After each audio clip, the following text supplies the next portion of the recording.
and I think we should have acted differently then. If we would have been more strong, if we would pose much harder sanctions then, I think the results of history would have been different.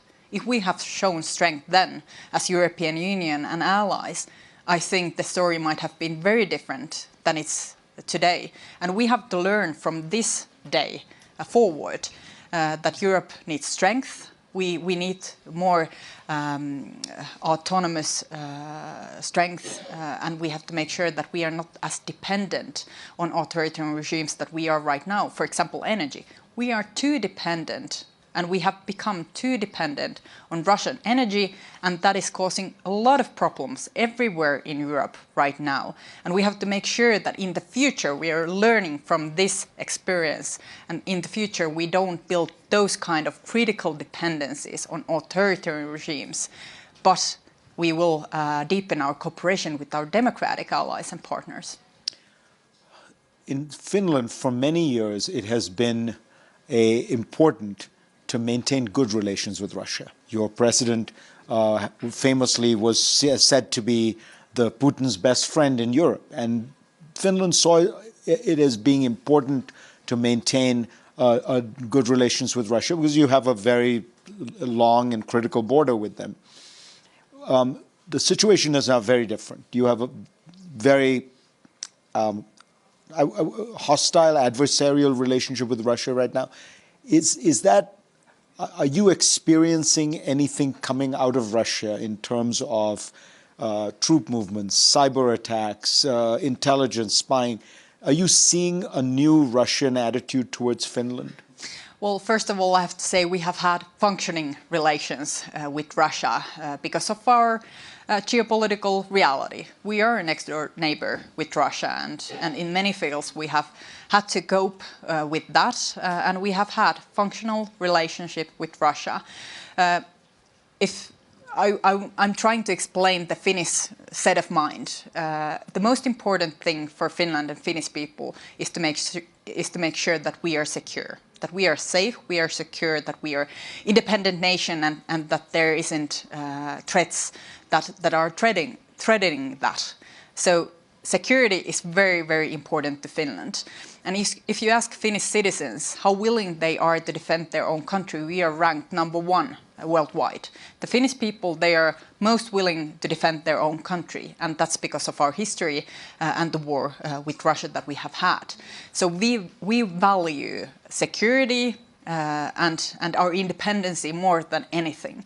And how to make sure that this is the reality? So far, it's been functioning relationship with Russia, not being a member of NATO, having this position. It's the space between, yeah.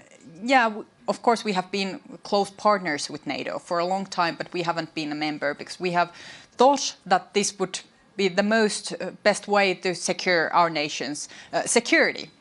But now the reality is different. Now we see that Russia is attacking another neighbor, and we cannot rely on that relations anymore. So we have to seek partnership elsewhere, more close partnership, and that's why we are applying the NATO membership. Is Russia posing what kind of threats against Finland? I think we have to be prepared for anything. We are not seeing a military threat, acute military threat against Finland.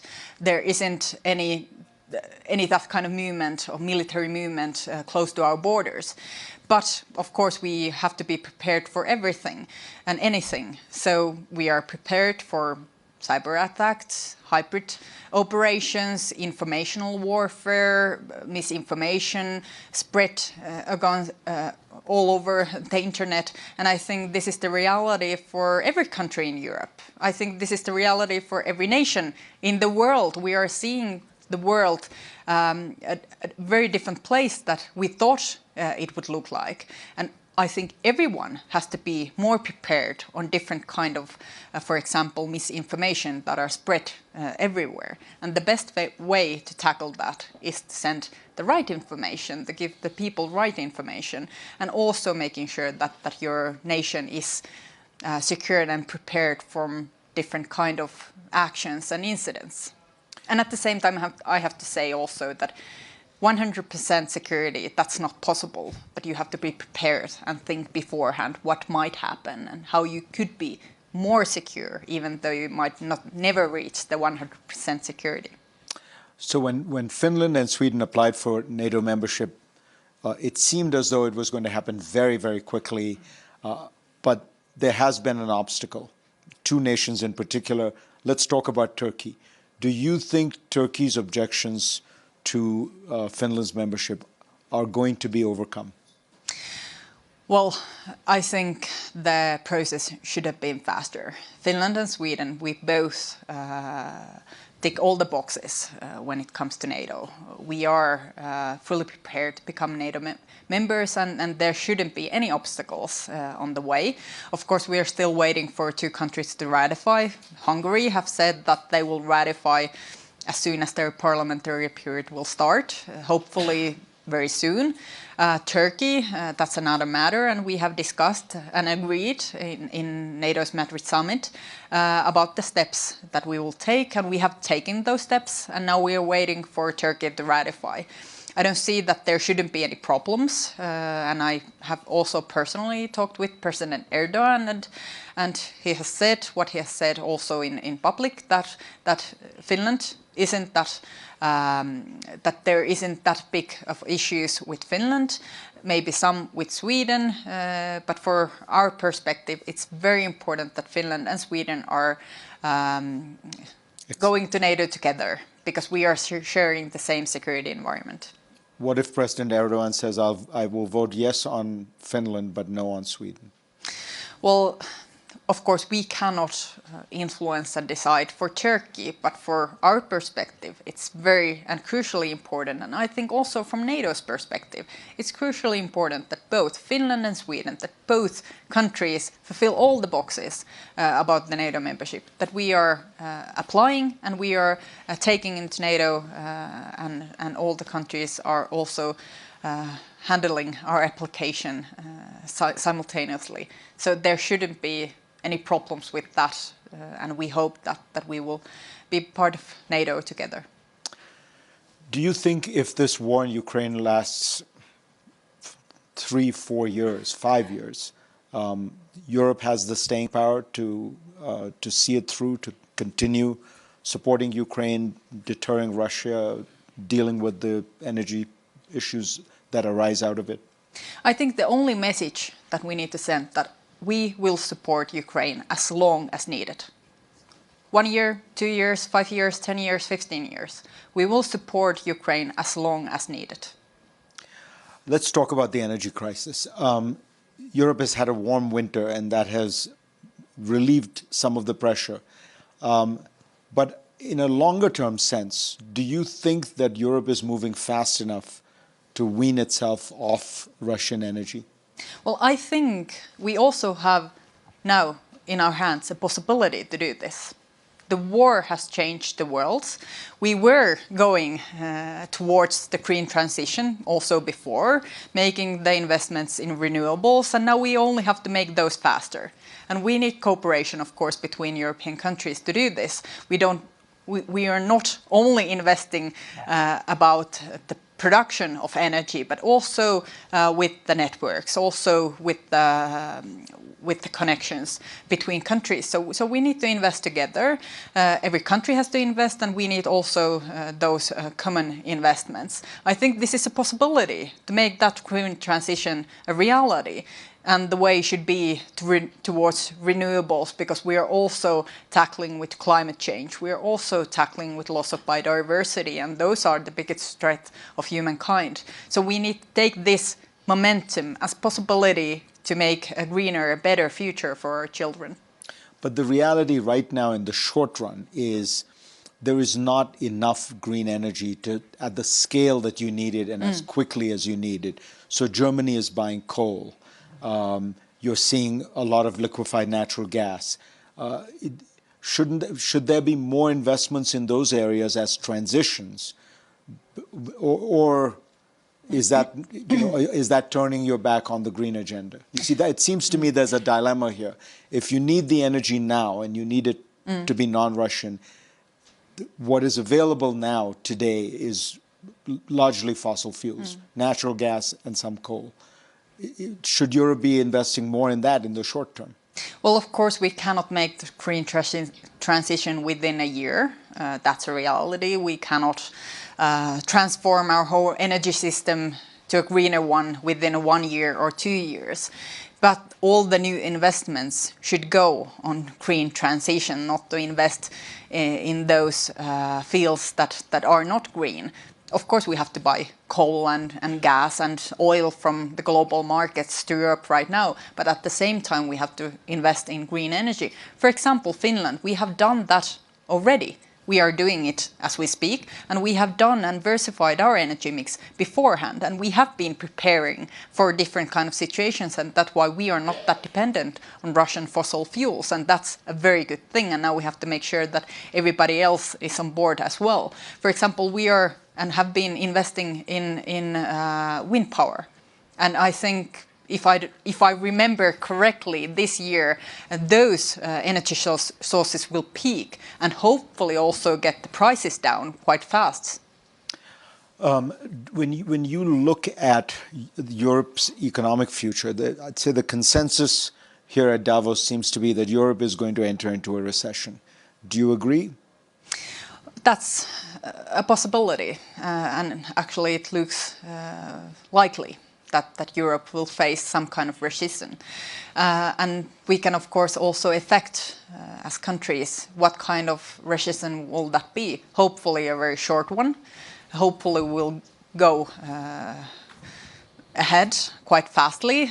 I think right now it's also very important to invest in the future, the green transition, but not only that, also to digitalization, also to new technologies, research and development, and knowledge and know-how education of our citizens.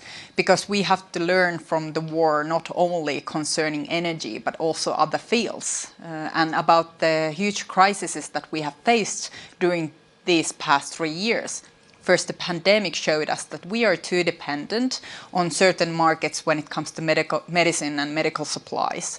Then the war in Russia, the war in Ukraine, and the Russian energy showed us that we are too dependent on energy. We are also, and we have to make sure that we are not that dependent on food or clean water and defense material. We have to make sure that we can produce the defense material that we need. But not only this, I think the one thing that we are not discussing enough is new technologies. New technologies and the know-how and the knowledge that we will need, because the future crises, the future wars, the future conflicts will be about new technologies. We are already seeing that in different parts of the world. And we have to make sure that we are investing in these new technologies with our partners. We need cooperation between Europe, United States, Canada, and also partners from Asia, such as Japan, South Korea, also the Indo-Pacific, Australia, New Zealand, also India. We need our democratic partners working together, making sure that we have those trading routes and those solutions when it comes to new technologies. Because if we are dependent on authoritarian regimes when it comes to new technologies, then our economies, our societies will be jeopardized. So what does that mean about Finland and Europe's relations with China? Because so far, the attitude of Europe towards China has been very different from what it now is toward Russia. There's been an open embrace of China, the Chinese market, Chinese investment. China has been a very important market for countries like Germany. Should Europe rethink its relations with China, because it is an authoritarian country and there would be inevitably dependencies built if you were to have just simply open trade? I think every democratic nation should rethink its dependencies on China and other authoritarian regimes. I think this is a reality that we are now facing. It doesn't mean decoupling now. It doesn't mean that. It's impossible. We are all too connected economically. We are too connected to each other. And I don't mean that we should decouple today. That's not possible. It's not reality. But at the same time, we have to make sure that we have also different sources when it comes to natural resources, when it comes to semiconductors, chips, or other new technologies, that we also have other trading routes, that we also have other sources. For example, it's very important that Intel and others, businesses and companies, are investing in new semiconductor factories, manufacturers in Europe, in the States, in democratic countries. We cannot be dependent on some sources that are under authoritarian regimes. I think everybody has to rethink their way of thinking when it comes to authoritarian regimes. Also businesses. This is not only a matter of governments and countries, but also private businesses, private sector industries. Because if they're looking now back, I think the Russian investments that they have made have cost them a lot of money. And I think they also have to make that risk analysis, not only a quarter or a year, but also in 10 years term. If we are now investing in authoritarian regimes, what will happen in the future? Will there be a reality where our investments are being socialized, for example? What is happening in Russia right now? It has cost a lot of money to European businesses to be in Russia. You're heading into elections in Finland, and if somebody were to look at your government, one criticism they could make is you've run up a lot of debt. And other European countries have as well, but the level of debt was sustainable in a world of very low interest rates. But if interest rates stay high, could it not be said that you have left a legacy that is going to be very hard to navigate if the interest rates stay high, if interest on the debt stays very high? I think we have to take death very seriously, not only in Finland, but Europe and elsewhere. I think we are seeing Europe where many countries has a lot of debt. Finland is in the middle. Our debt, when you compare it to GDP, is about 70%. It's not that high compared to many other countries. And I really worry about the situation in Europe right now, where there are many countries that have a lot of debt and also a lot of costs because of that. And that is a threat to all of Europe together, because we are so connected. We are sharing the single market.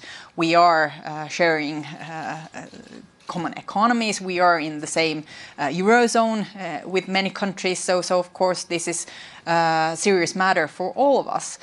In Finland, we have taken a lot of debt like many other countries because of the pandemic. We have supported our citizens, our businesses, and making sure that the unemployment doesn't raise. And actually, when you look at the numbers right now, Finland is now in very good shape when you look at employment, for example. We are in 75% of employment, and that was our target when we started as a government to raise that to 75% when we have made that a reality. And also in other fields we have a lot of possibilities, but the economic situation, that is something that we also have to take very seriously, and making sure that in the future our economies and our public economy is better than it is now. I know that you don't like to talk about your role as a very young woman in this very important job. And we don't have to. You know, we don't have to go there. But I'm going to ask you,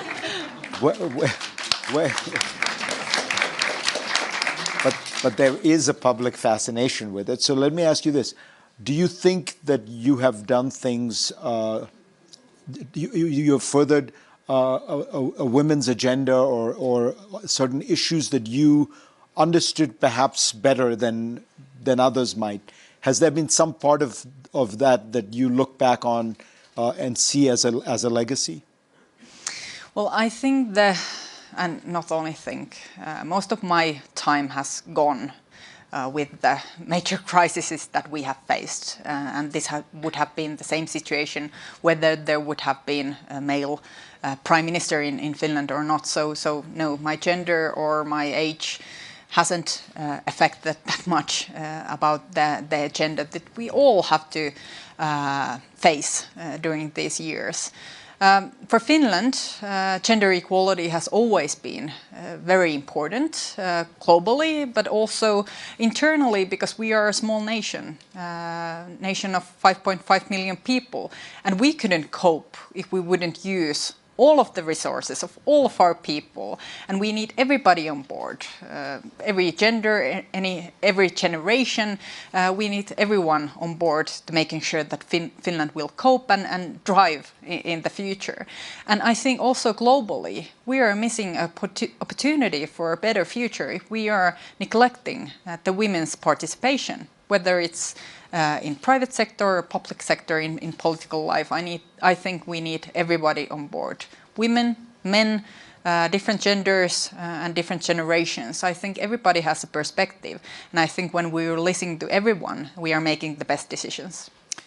All right, I have time for a little bit of Q&A.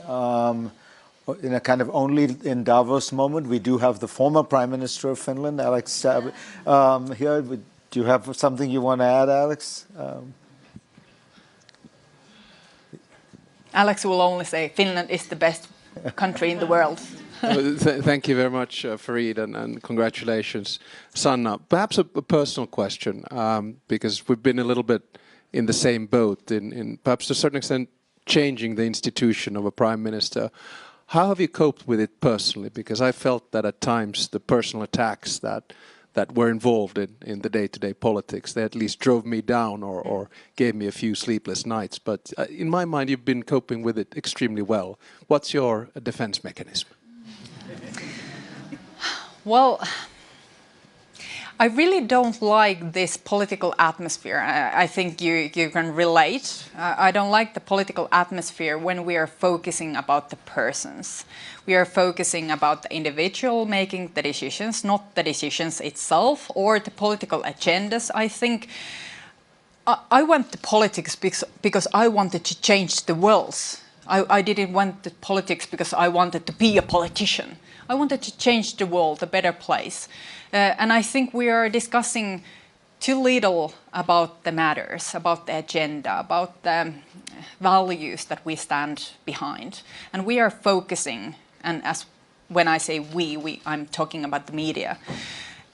We are focusing too much on the individuals and their personal appearances or looks or how they speak or how they act and are they interesting or not. I don't think that matters at all. I think that matters, and we should focus on that. And how do I cope? I do sports like you do, and I'm very grateful that I have a good that it doesn't affect my sleep. That I sleep well, even though there are big crises or personal turbulence because of the media.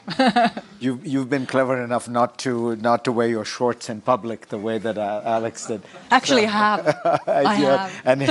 And been photographed with it. And even shorter. Yeah. Thank you. My name is Paula Escobar-Chavarria. I'm a Chilean journalist and YGL alumna. So the World Economic Forum last report shows that it is going to take 151 years to achieve gender parity if we continue doing the same things we're doing now. So as an icon, a global icon in gender parity issues, what do you think should be done now to change those terrible numbers? Thank you. I don't have an answer to that. I agree that in this route that we are on, it will take too long time. It will take too long time. But I cannot personally make decisions on behalf of everyone. I think gender equality is a serious matter. And I can also see, and we can also see that it's been challenged more and more worldwide. For example, if we look at the situation in Iran or Afghanistan, the situation is terrible. It's just terrible. And we need to do more as global community to tackle that, pushback against pushback. So we need to do more. But how to reach that reality where gender wouldn't matter, I don't know when we will be there. I think we only have to make sure that we are fighting every day, that we are not taking granted about that progress that we have made, that we have to fight for every day for our values, gender equality, human rights, rule of law. These are not matters that are given to us, they are matters that we fight for. And hopefully every day. And hopefully the world will become a better place sometime. That is as much time as we have. Sanna Marin, pleasure to have you. Thank you. Thank you so much. It was my pleasure. It's fantastic. You're always so articulate, and I actually really like it.